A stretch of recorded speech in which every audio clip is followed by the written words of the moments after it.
Dave, it's good to see you again. Good to see you, brother. Father Dave. We're Brother in the Stevens. Titanic pub Yes, in Southampton. rather chilling. Yes. Dave, it's so good to see you again.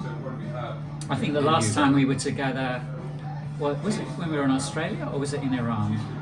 I'm just trying to remember that myself. Were you there for the Jerusalem, the Eternal Capital of Palestine conference? No, you couldn't No, come I for was that there one, for could you? the one focusing on Syria.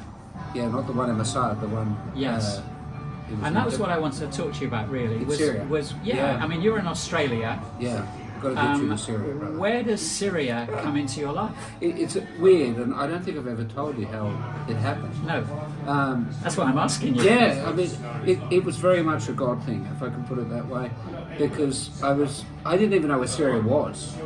I couldn't have put it out on the map. I knew nothing about Syria, and I'm hearing reports back in 2011, 2012 about, the tyrant Bashar al-Assad who's murdering all these people.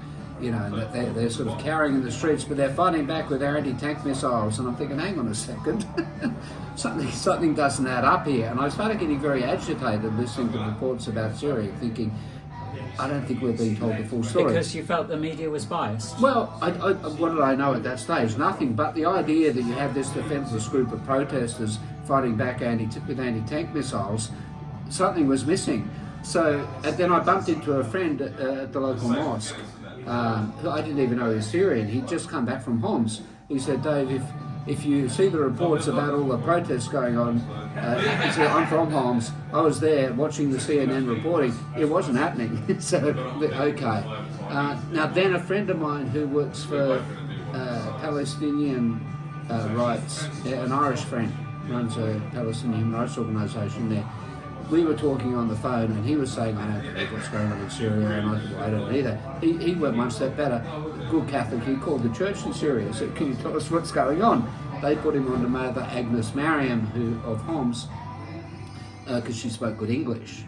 Next thing, Mother Agnes was on national radio in Ireland, talking about what was really happening in Syria. Next thing, Mother Agnes was getting death threats and had to leave the country. Then I get a call from my friend in Ireland saying, Mother and Agnes are in Dublin, we want to come to Australia, can you put us up?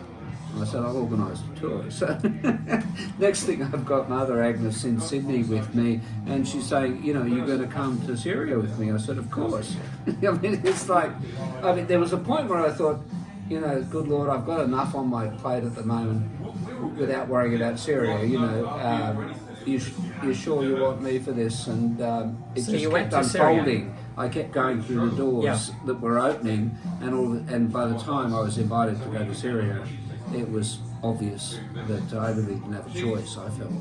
So yeah, I had no real desire, but it was just, an amazing experience, my first time in there. And they say in Syria, because it's one of the oldest places of human civilization, that everybody has two homes, one where you were born and one in Damascus, so I did feel extraordinarily at home in Damascus in a way I hadn't anticipated.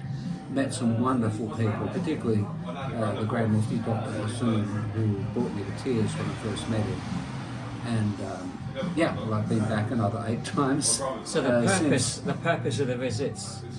We were there on a Masalaha reconciliation delegation, which Mother Agnes had put together. It was led by Mairead Maguire, if you know the woman who won the Nobel Peace Prize for her wonderful work in Northern Ireland, a gorgeous woman, and they're still good friends.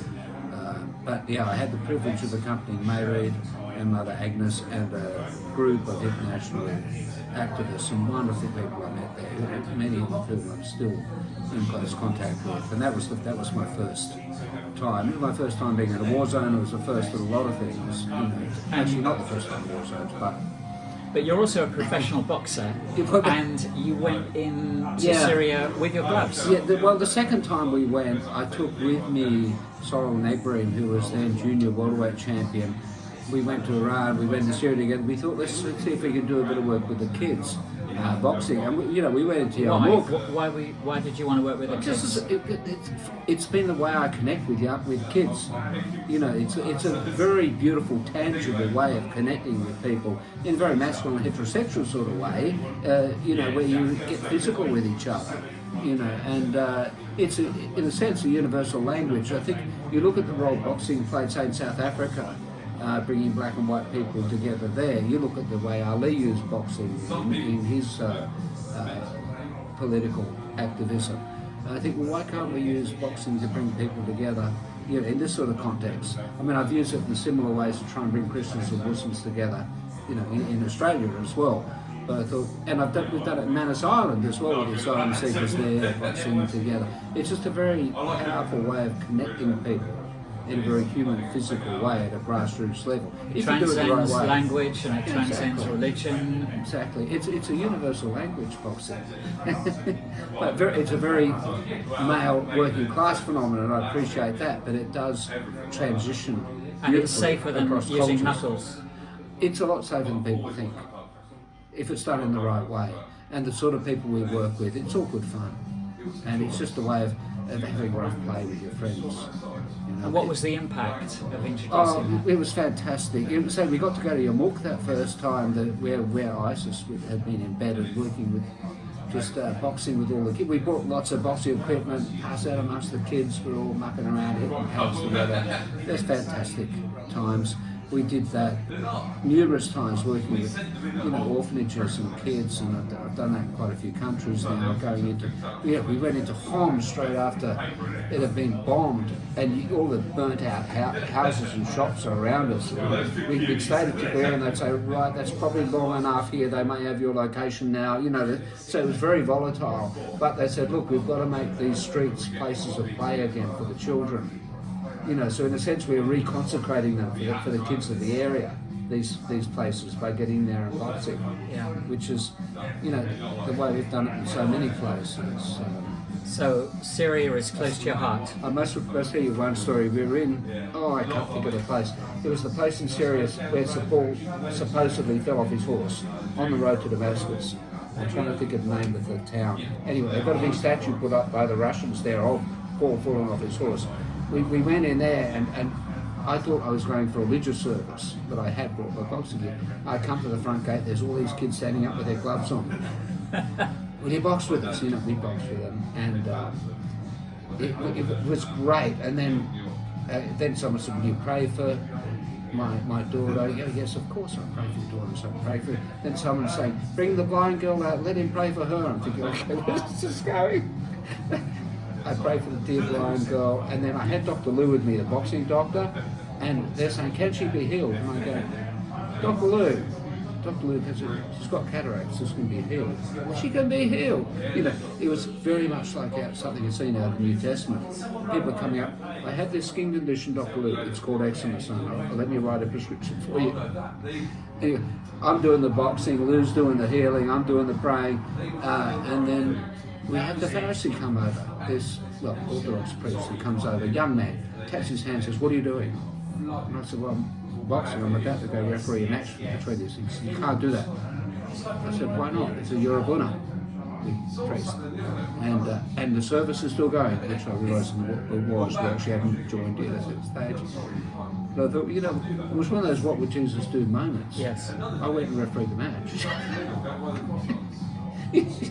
Anyway, sorry about that, but the reflection of the fact that sometimes the spiritual side and the boxing side come into conflict, but for the most part they work seamlessly together. It's all about connecting people. It is. And connecting with them where they are at. Yes, and I think bringing play back into some of these streets, in a sense, it's therapeutic. Where there's it's dealing with post-traumatic stress. Yes.